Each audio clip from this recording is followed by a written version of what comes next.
ஆண்டவரோடு கூட எவ்வளவு நெருங்கின ஒரு உறவு உடையவனாக இருப்பான். ஆண்டவரோடு கூட ஆண்டவரை எவ்வளவு சொந்தம் கொண்டாடி அவரிடத்துல அவன் உரிமை பாராட்டி இருப்பான் என்பதை இங்கு காட்டுகிறது.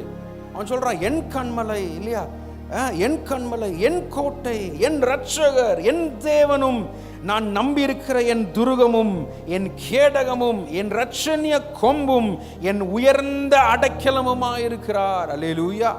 நீ யோசித்து பார்க்கணும், எத்தனை பேருக்கு இப்படிப்பட்டதான ஒரு விசுவாசம் இன்னைக்கு இருக்கின்றதுன்னு சொல்லி யோசித்து பார்க்க வேண்டும். தன்னுடைய கடினமான சூழ்நிலையை அவன் மாம்ச சிந்தையிலே அணுகாமல் ஒரு ஆவிக்குரிய கண்ணோட்டத்தோடு கூட அந்த கடினமான சூழ்நிலையை அணுகுகிறான் இல்லையா.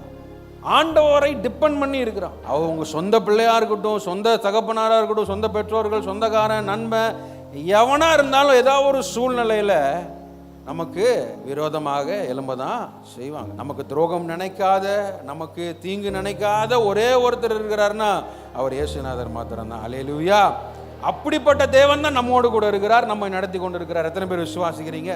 இங்க அப்படிப்பட்ட ஒரு தேவன் மீது தான் இங்க தாவீது அளவு கடங்காத ஒரு விசுவாசத்தை, கண்மூடித்தனமான ஒரு நம்பிக்கையை கர்த்தர் மீது தாவீது வைக்கிறான் இல்லையா. தனக்கு கடினமான சூழ்நிலை அவனுக்கு தெரியுது.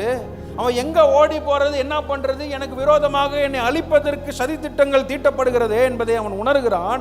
உணர்ந்தது மாத்திரம் அல்ல, அதற்கு அவன் பயப்படல, ஒரு ஆவிக்குரிய கண்ணோட்டத்தோடு கூட பார்க்கிறான். அவன் பயப்படாம அவன் கர்த்தரை பார்த்து சொல்றான், நான் கர்த்தரை நம்பி இருக்கிறேன். அல்லேலூயா.